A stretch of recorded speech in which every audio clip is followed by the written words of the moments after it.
When asked why he robbed banks, Willie Sutton, a renowned bank robber, said, "Because that's where the money is."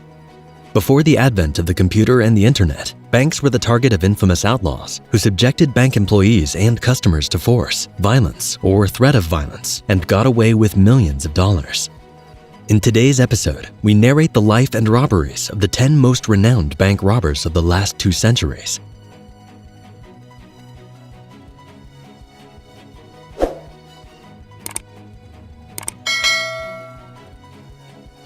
Number 10. The Trenchcoat Bank Robbers. Billy Kirkpatrick and Ray Bowman were a pair of bank robbers referred to as the Trenchcoat Robbers, known to have been the most prolific bank robbers in U.S. history at the time. Between 1982 and 1997, they had robbed 28 banks in the U.S., and yet the FBI had no idea about their true identities because they dressed in trench coats and wore wigs and fake mustaches. On February 10, 1997, they robbed the Seafirst Bank in Tacoma, Washington. They made away with $4.5 million, which was the largest bank robbery in U.S. history. They resided in different states to avoid any connection, never robbed any banks close to their homes, and never robbed any bank more than once. Once the robbery was completed, Bowman would return home to Kansas City, Missouri, while Kirkpatrick would head north to Hovland, Minnesota. Nemesis caught up with them in 1998 when Kirkpatrick was pulled over for driving over the speed limit. The officer thought he was acting suspiciously, so he decided to search the car and found $1.8 million in cash with sophisticated weapons, trench coats, and fake mustaches. Kirkpatrick pleaded guilty to 3 bank robberies and received a 15-year sentence, while Bowman was found guilty of 4 robberies and received a 24-year sentence.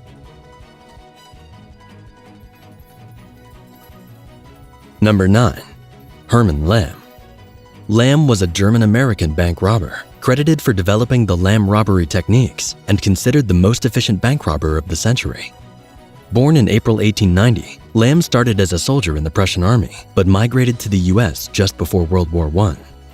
Upon arrival in the USA, Lamb noticed that bank robberies were largely abortive, not because of the security system, but because the operations were carried out without proper planning.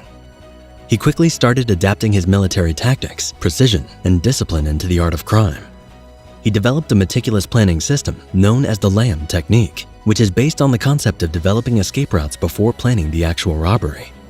The Lamb technique involved having a man posing as a journalist to understand the inner setting and operations of the bank, the floor plan, and the location of the vault. Lamb would assign each gang member with a specific task and have them rehearse their roles for several days before the actual robbery.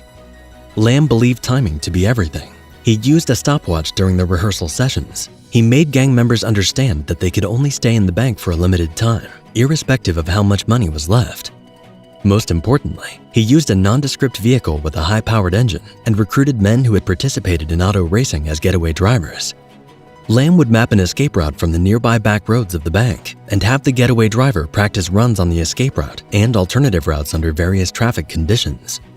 Using this technique, Lamb and his men robbed dozens of banks between 1918 and 1930, taking more than $1 million in total, equivalent to $26 million in today's value. His efficiency was way beyond the mastery of law enforcement, and bank robbery had become widespread in Indiana. In response, Indiana residents organized to help the police in the struggle. On December 16, 1930, when Lamb's gang attempted to rob the Citizen State Bank in Clinton, Indiana, they were attacked by a mob of armed civilians. When the getaway driver saw a local barber approaching with a short gun, he panicked and fled. Lamb and his men were eventually surrounded by over 200 armed citizens and a few police officers. Lamb and another gang member shot themselves in the head, and the rest of the group surrendered. The Lamb technique has been studied and applied by many notorious bank robbers, including the infamous John Dillinger.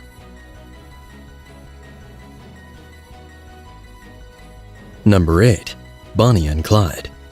Bonnie Parker and Clyde Barrow, popularly referred to as Bonnie and Clyde, were an American criminal couple who terrorized the central United States with their bank robberies during the Great Depression. When they first met in January 1930, Bonnie, 19, was a simple housewife separated from her husband. Clyde, 20, already had a criminal history and was arrested 3 years prior for stealing turkeys.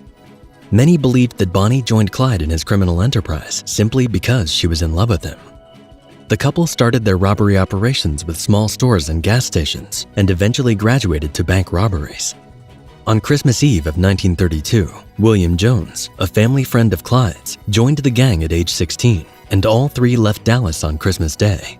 3 months later, Clyde's brother, Duck Barrow, and wife, Blanche Barrow, who were there to visit in an attempt to persuade the couple to stop their criminal activity and surrender to law enforcement, ended up joining the gang. By April 1933, the Barrow gang had 5 members.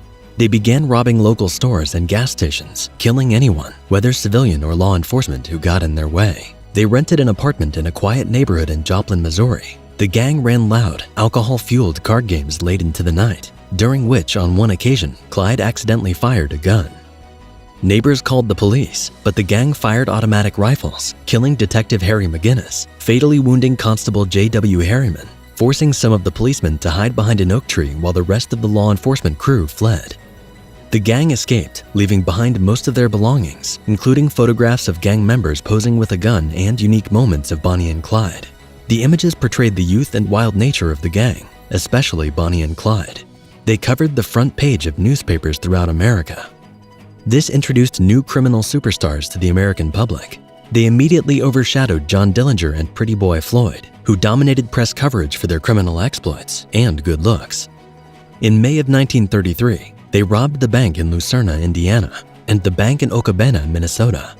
Their hot photos entertained the public for a while, but the sudden popularity made their lives more difficult as they had to avoid restaurants and motels to evade discovery. They resorted to campfire cooking and bathing in cold streams. In July 1933, upon arrival to Platte City, Missouri, they rented 2 cabins at the Red Crown Tourist Court. The innkeeper quickly noticed several anomalies. First, the fact that they had booked for 3 persons, whereas 5 people were seen coming out of the car.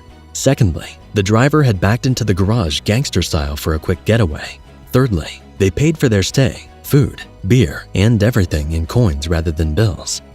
Later that night, when the innkeeper also noticed that his guests had taped the windows of their cabin with newspapers, he immediately called law enforcement. In response, County Sheriff Holt Coffey led a group of officers who invaded the cabin around 11 p.m. Clyde's brother Buck was killed in the gunfight that ensued, and his wife Blanche was captured, while Jones, Bonnie, and Clyde all escaped. Shortly after that, Jones parted company to visit his mother in Houston, where he was arrested on November 6, 1933. Clyde later recruited a few new members into the gang and carried out several robberies and murders. In the early hours of May 21, 1934, news reached law enforcement that Bonnie and Clyde were planning to visit Bainville Parish in Louisiana that evening. They set up an ambush along Louisiana State Highway 154. The posse was concealed in the bushes for 2 days and almost about to give up when they heard the engine of a Ford V8, which Clyde was driving, approaching at high speed around 9:15 a.m. on May 23, 1934. The officers fired about 130 rounds, of which 26 bullets hit Bonnie and 17 hit Clyde. Immediately, their death was confirmed, news spread, and the Northwest Louisiana town population reportedly swelled from 2,000 to 12,000 within hours, with people coming in by train, cars, and horseback. The price of beer jumped from 15 cents to 25 cents, and sandwiches quickly sold out. Over 20,000 people attended the burial, and flowers and cards came in from sympathizers all over the country, including John Dillinger and Pretty Boy Floyd. Jones was convicted of murder and was given a lenient sentence of 15 years in prison. Blanche never carried a gun. She was convicted for attempted murder and sentenced to 6 years in prison. The Bonnie and Clyde story has been scripted in many Hollywood movies and has inspired many pop songs worldwide. The bullet-riddled Ford car became a popular attraction and was displayed at amusement parks and museums. Number 7. Willie Sutton. Willie Sutton was an American bank robber, renowned for his talent at executing nonviolent robberies and for being the originator of Sutton's Law, which states that when diagnosing a situation, one should first consider the obvious. Born in June 1901 to Irish immigrant parents, Sutton dropped out of school after 8th grade and started a criminal career at a young age, but was remarkably brilliant. He dispensed mounds of legal advice to any convict or aspiring criminal who cared to listen. That earned him the nickname of the Wise Guy. Even the biggest mobsters wanted Sutton's companionship. Unlike others on this list, Sutton was witty and nonviolent. Still, when asked why he always carried a pistol, he said, "You can't rob a bank on charm and personality." However, he confessed before his death that his guns were never loaded, as someone might get hurt. On February 15, 1933, Sutton robbed the Corn Exchange Bank and Trust Company in Philadelphia by disguising himself as a postman. He robbed the same bank the second time on January 15, 1934, by sneaking through a skylight.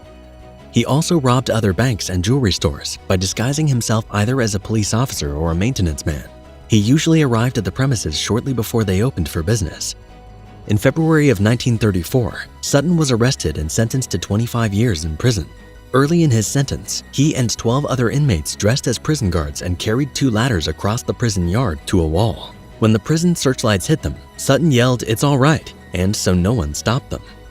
He later robbed multiple banks and jewelry stores, including the Manufacturers Trust Bank in Sunnyside, Queens, New York, in 1950, stealing $63,942, equivalent to $690,000 in present-day value. On March 20, 1950, Sutton featured on the FBI 10 Most Wanted Fugitives, a list created only a week earlier. Sutton was finally arrested in February 1952 after being recognized on a subway by Arnold Schuster, a 24-year-old clothing salesman from Brooklyn.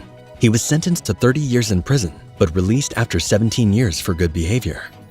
Sutton is generally considered as the gentleman of bank robbery. How he managed to rob multiple banks throughout his 40-year nonviolent career has baffled law enforcement and made legendary bank robbers like John Dillinger and Jesse James seem like amateurs. After his release from prison, Sutton was asked why he robbed banks. He said, "Because that's where the money is." This evolved into Sutton's Law, which is often invoked in medical schools to emphasize the need to focus on the most probable diagnosis rather than wasting time on every conceivable possibility.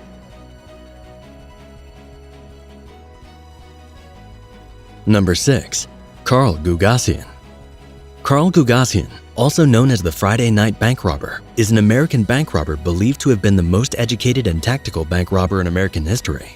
Having robbed over 50 banks throughout his 30-year criminal career, beating the records of the trenchcoat robbers, Gugasian is considered to be the most prolific bank robber to ever live. Born in October 1947 in Broomall, Pennsylvania, Gugasian started his criminal career at an early age and was arrested at 15 while attempting to rob a candy store. After his release from a state youth facility in Camp Hill, Pennsylvania, where he spent 18 months, Gugasian was dissatisfied with his status of petty thief and took bold steps to excel in his criminal career. First, he enrolled in Villanova University, where he graduated with a bachelor's degree in electrical engineering.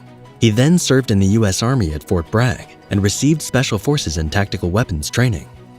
He returned to college and received a master's degree in systems analysis from the University of Pennsylvania, followed by doctoral work in statistics and probability at Pennsylvania State University.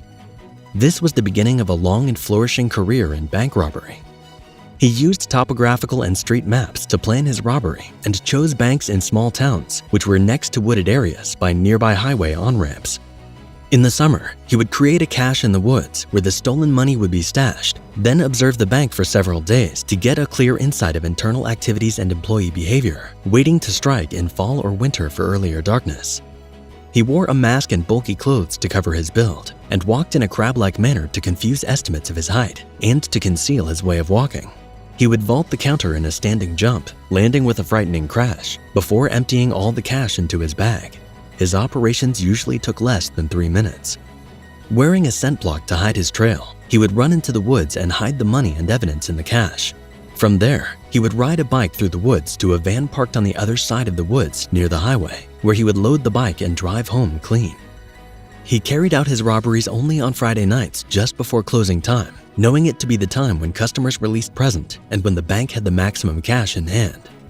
Simple as it may sound, the plan was effective, and Gugasian used it to rob over 50 banks throughout a 30-year period. Unfortunately for him, his cache containing weapons, plans, maps, and masks were accidentally found by 2 boys playing in the woods. The police were able to construct a more accurate profile, which led to Gugasian's arrest in 2002. He served 15 years in prison and taught mathematics to other inmates. In 2013, a movie based on Gugasian's story titled The Friday Night Bank Robber was released. Number 5. George Nelson. George Nelson, popularly referred to as Babyface Nelson, was an American bank robber, considered one of the most violent bank robbers in history. Before his death, he had killed more FBI agents than any other person. Nelson was born Lester Joseph Gillis in December 1908 in Chicago. He first got arrested at age 12 after shooting a playmate with a pistol. After his release from juvenile detention, Nelson worked in a Standard Oil gas station in his neighborhood, during which he became an associate of the Irish-American mob, the Toohey Gang. In January 1930, Nelson and gangmates invaded the home of corporate executive Charles Richter. They made away with $205,000 worth of jewelry, equivalent to $3.3 million in present-day value. 2 months later, they carried out a similar robbery in the house of Lottie Brenner von Bülow. On October 3, 1930, he robbed the Itasca State Bank, making away with only $4,600, which was disappointing, as a previous bank robbery had also netted only $4,000. However, 3 nights later, Nelson stole the $18,000 worth of jewelry from Mary Walker Wise, the wife of Chicago Mayor Big Bill Thompson. She described her attacker saying, "He was a good-looking boy with a baby face, hence the nickname Babyface." Babyface Nelson was arrested but escaped from prison a year later during a prison transfer.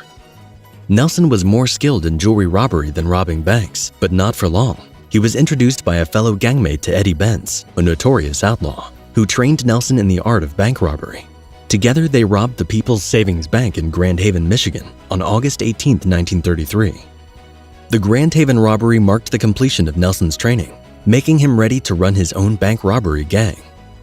2 months later, Nelson recruited Homer Van Meter, Tommy Carroll, and Eddie Green, and robbed the First National Bank of Brainerd, Minnesota, on October 23, 1933.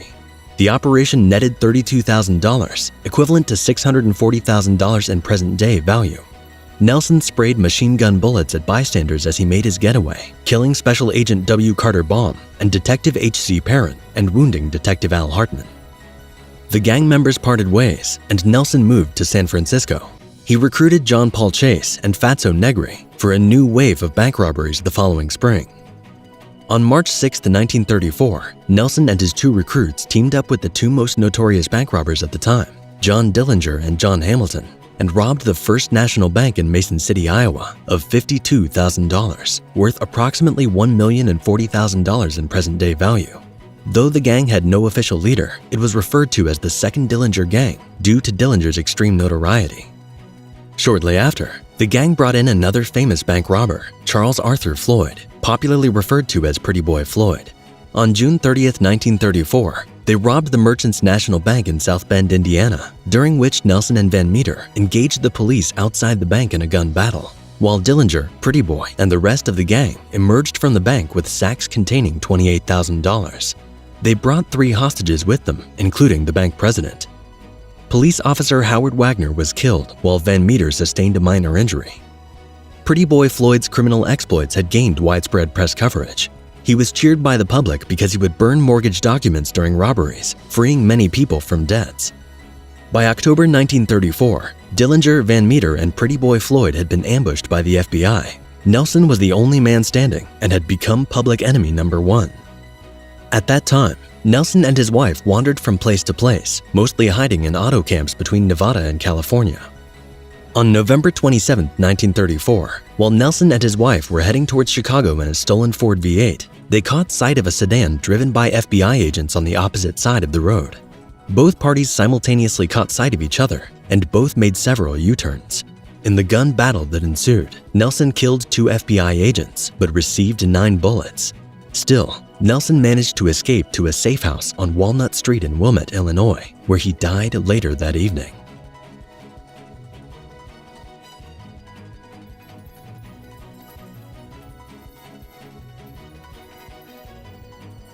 Number 4. Pretty Boy Floyd. Pretty Boy Floyd was an American bank robber renowned for burning mortgage documents during robberies, freeing people from debts, and gained public support and widespread press coverage in the 1930s. Born Charles Arthur Floyd in March 1904 in Georgia, Floyd was first arrested for stealing $3.50 from a local post office. 3 years after the post office incident, Floyd was again arrested for payroll robbery on September 16, 1925, in St. Louis, Missouri.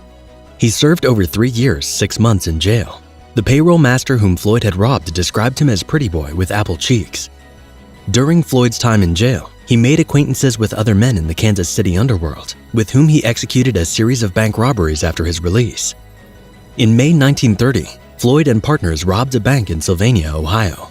Again, he was arrested in November and sentenced to 15 years in the Ohio State Penitentiary. He escaped shortly after. In November 1932, they robbed the Farmers and Merchants Bank in Boley, Oklahoma. On June 14, 1933, Floyd teamed up with Adam Richetti, another bank robber from Texas, and robbed a bank in Mexico, Missouri, taking only $1,638. On August 9, 1933, Floyd and Richetti struck a bank in Galena but made away only with $3,000. While driving across Missouri, unknown to Floyd or Richetti, a convicted bank robber, Frank Nash, accompanied by law enforcement, was being transported by train from Arkansas to Kansas City.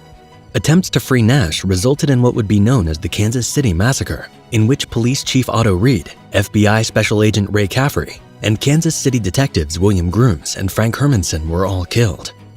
Pretty Boy Floyd was immediately declared public enemy number 1, and the FBI quadrupled their efforts to arrest him. Floyd's operations with Richetti didn't seem to be yielding much. On June 30, 1934, Floyd joined the 2nd Dillinger Gang to rob the Merchants National Bank in South Bend, Indiana, during which Nelson and Van Meter engaged the police outside the bank in a gun battle, while Dillinger and Pretty Boy Floyd emerged from the bank with sacks containing $28,000 and took 3 hostages, including the bank president. After the Galena bank robbery, Floyd, Richetti, and their girlfriends, who were sisters, rented an apartment in Buffalo, New York. In October 1934, their car slid into a telephone pole in heavy fog while leaving New York. The 2 men had their companions accompany the tow truck driver to town while they waited by the roadside. The 2 men, dressed in suits and lying by the roadside, were identified by a motorist who reported to the nearby police department in Wellville, Ohio. Richetti saw lawmen approaching and fled into the woods, while Floyd, in his violent nature, decided to engage them in a gun battle. Outnumbered and outgunned, Floyd eventually ran into the woods, but was pursued by Police Chief John Fultz and Officers Grover Potts and William Irwin. Floyd drew his gun and counterattacked them during the chase, shooting Fultz in the leg and Potts in the right shoulder. Floyd ran into a cornfield in a neighborhood in East Liverpool, Ohio. The other police officers enlisted the help of East Liverpool Police Captain Chester Smith, who had been a sniper during World War I. It was Chester who dropped Floyd with 2 shots using a .32 caliber Winchester rifle. Pretty Boy Floyd was proclaimed dead on October 22, 1934. Destroying mortgage documents during bank robberies and freeing people from debts had made Floyd a hero to many, who referred to him as the Robin Hood of Cookson Hills. He was buried in Aikens, Oklahoma. His funeral was attended by over 40,000 people and remains the largest funeral in Oklahoma history till today.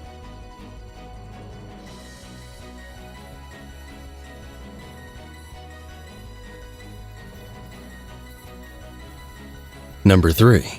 Jim Clark. Jim Clark was an American bank robber, a public enemy of the state of Kansas, and probably the man with the highest record of prison breaks in American history. Clark was born in February 1902 in Mountainburg, Arkansas. Though he had been arrested several times in his early years for minor offenses, his first major conviction was for burglary in March 1928. He was sentenced to 5 years in prison. Surprisingly, he was released after serving less than a year of the sentence. Clark immediately returned to executing robberies and was again convicted and arrested on June 17, 1932, for the theft of $47,000 from a bank in Fort Scott, Kansas, after recently escaping from prison in April for a similar crime. On May 30, 1933, Clark orchestrated a mass escape of 11 convicts from the state penitentiary at Lansing. He spent a few weeks hiding in Cookson Hills, Oklahoma. He later joined forces with fellow escapees Wilbur Underhill, Harvey Bailey, and Big Bob Brady. On July 3rd, they robbed a bank in Clinton, Oklahoma of $11,000 and another bank in Kingfisher, Oklahoma on August 7th. They started making plans to rob another bank in Brainerd, Minnesota, but didn't carry through as Bailey got arrested 3 days later. Then on October 6, 1933, the rest of the men attempted to rob another bank in Frederick, Oklahoma, but the early intervention of law enforcement forced them to escape with only $5,000 from the teller's cages, missing an enormous $80,000 in the vault. After switching cars in Indiahoma, police discovered their first getaway car, found a detailed map of their escape route, and called ahead to authorities in New Mexico with a description of the armed robbers. They were arrested at a police checkpoint in Tucumcari, New Mexico, and returned to the state penitentiary at Lansing. On January 19, 1934, Clark again orchestrated another prison break, freeing himself, Brady, and 5 other inmates who worked in the kitchen. After laying low for about 3 weeks, they raided a bank in Goodland, Kansas for $2,000 on February 9th. Clark was shot in both legs by a police officer shooting from underneath a car. He spent about 3 months recovering from his wound. On May 9th, he robbed a bank in Wetumpka, Oklahoma. On May 31st, he returned to and robbed the same bank in Kingfisher, Oklahoma, which he had previously robbed on August 7th. In early June, he robbed a bank in Crescent, Oklahoma. On June 20th, he returned and robbed the bank in Clinton, Oklahoma of $13,000, the same bank they had previously robbed of $11,000 on July 3, 1933. The following year, Clark was declared public enemy of the state of Kansas. Kansas Governor Alf Landon personally offered a $200 reward for his capture, as did the Kansas Banking Association. A special police unit was created for his capture, which finally tracked and arrested him on August 1, 1934. Clark was sentenced to 99 years in prison, but was released in December 1969 after serving 35 years. Ironically, Clark spent his last days working for a local bank as a parking lot attendant until his death in June 1974.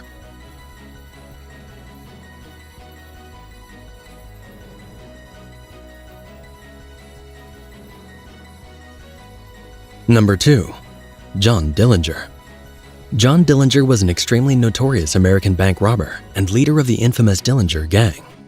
He was a mentor to most of the biggest names in American bank robbery in the 1930s, including Babyface Nelson, Pretty Boy Floyd, John Hamilton, Homer Van Meter, Charles Mockley, Eddie Green, and many more who were all part of the Dillinger Gang. In fact, when it comes to bank robbery, Dillinger's notoriety can only be rivaled by that of the legend Jesse James. Dillinger was born in June 1903 in Indianapolis, Indiana. He was frequently in trouble with the law from his teenage years, mostly for petty thievery and street fighting. In 1922, Dillinger, 19, was arrested for auto theft, which led him into the troubles that eventually forced him to enlist in the U.S. Navy in 1923, deserting a few months later. In 1924, he married Beryl Ethel Hovius, a waitress he had met at a party in December 1923 in Mooresville. Unfortunately, Dillinger could not hold a steady job to preserve his marriage, so he resorted to armed robbery.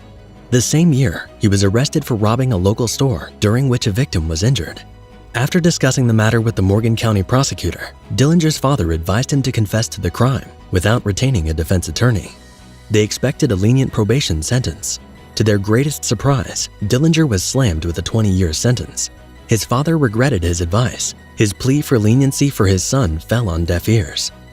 Upon arrival at the Indiana State Prison, Dillinger is reported saying, "When I get out of here, I will be the meanest bastard you ever saw." Dillinger was embittered against society because of his long prison sentence.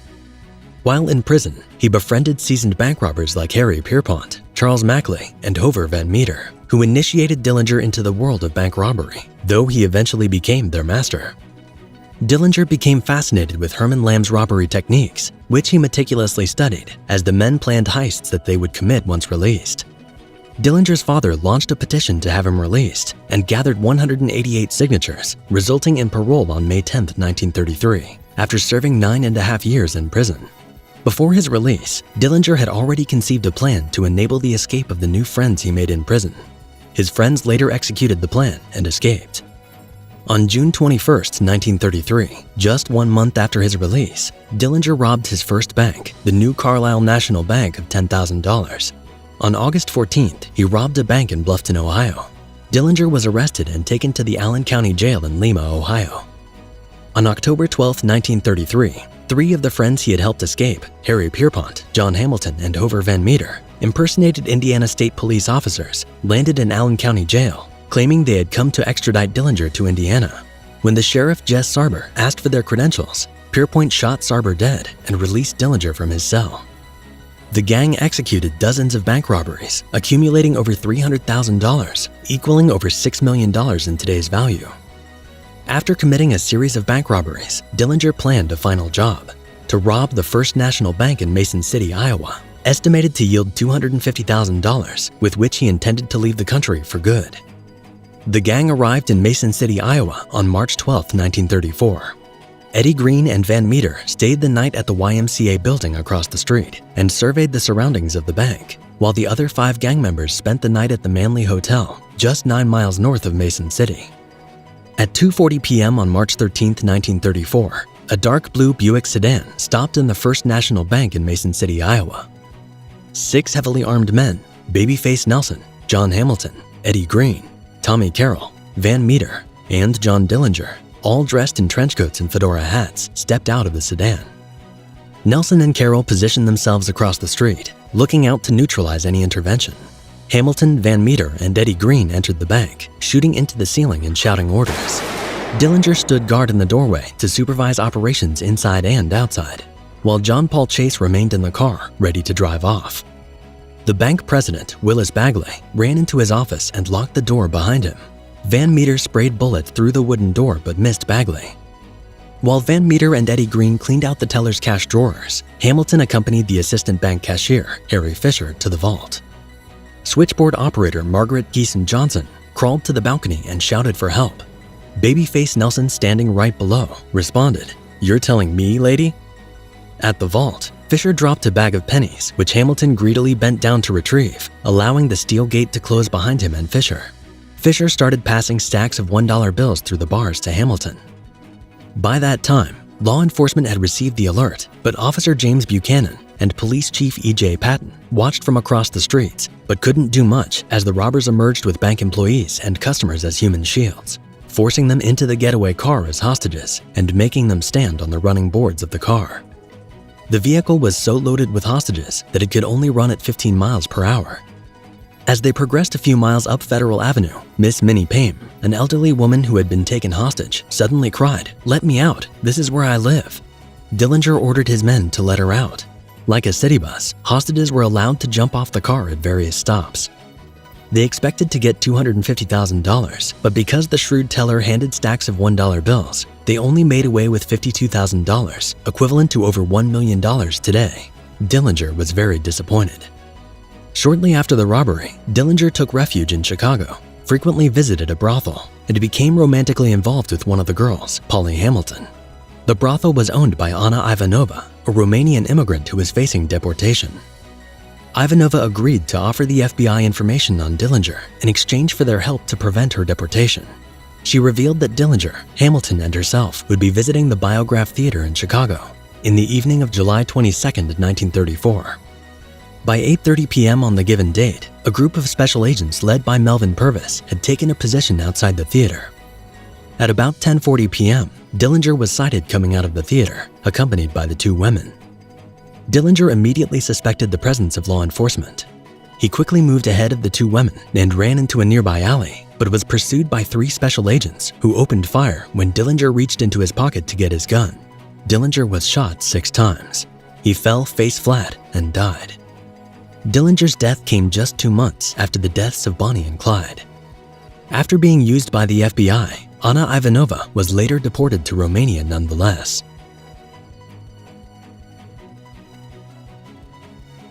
As we get to the top of our countdown list, the most notorious bank robber in history, please hit the like button and subscribe to our channel for more videos on notorious outlaws.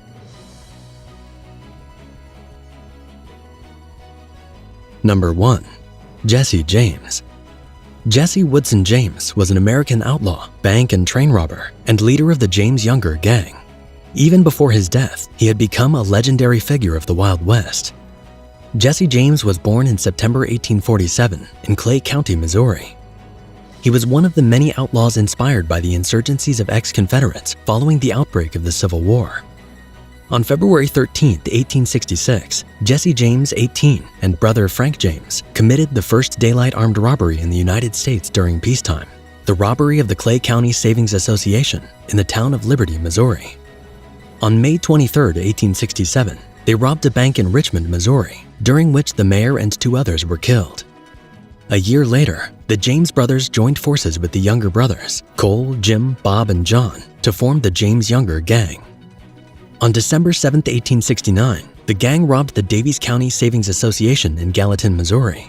James killed the cashier, John Sheets, mistaking him for Samuel Cox, a former militia who killed one of their comrades during the Civil War.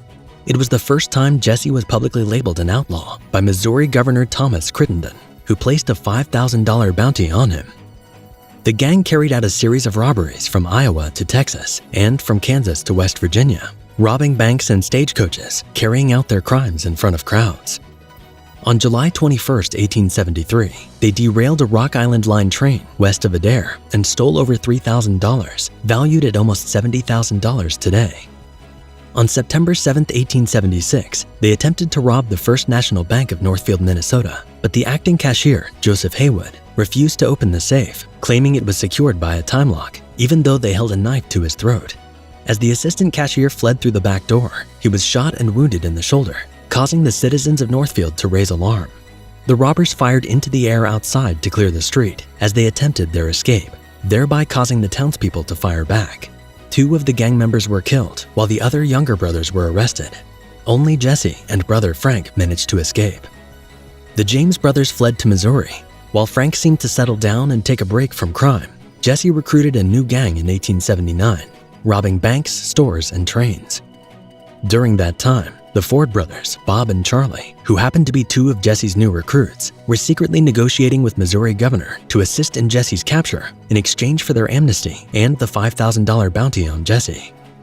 On April 3, 1882, after breakfast, Ford and James went into the living room to prepare for an upcoming robbery in Platte City, Missouri.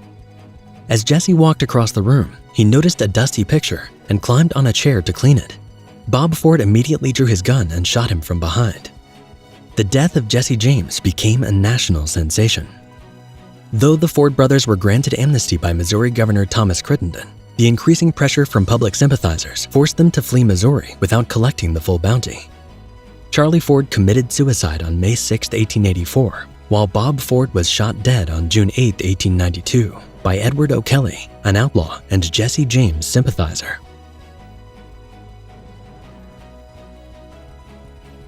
Thank you for watching, and do well to check out our next video right here.